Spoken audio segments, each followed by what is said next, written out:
Du haut des falaises crayeuses de Douvres, le château surplombe la Manche, là où 35 km seulement séparent l'Angleterre des côtes françaises. Pendant des siècles, il a joué un rôle majeur dans la défense des îles britanniques. En mai-juin 40, à la débâcle, ce sont les tunnels creusés dans les falaises, sous les fondations, qui ont permis d'évacuer des centaines de milliers de soldats français et britanniques de Dunkerque. Richard Sheen a fait partie de ceux qui ont travaillé dans les tunnels. Je pouvais entendre le bruit du port, et si je jetais un œil dehors, le port était plein de petits bateaux, d'embarcations menées par des vieux ou des jeunes, prêts à risquer leur vie. Baptisée Opération Dynamo, l'évacuation a été dirigée depuis ses salles de commande, aujourd'hui ouvertes au public avec les tunnels. Des documents vidéo et audio de l'époque font revivre cet étrange labyrinthe souterrain.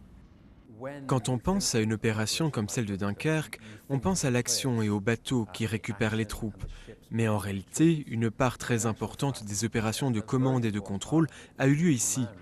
Toute l'organisation des centaines et centaines de bateaux et de trains pour ramener les soldats, le matériel médical et les vivres à fournir, tout était planifié d'ici.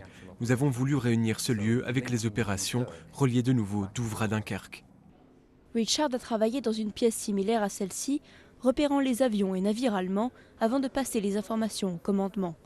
Si l'opération a permis de sauver 338 000 soldats, il ne s'en souvient pas comme d'un moment de gloire.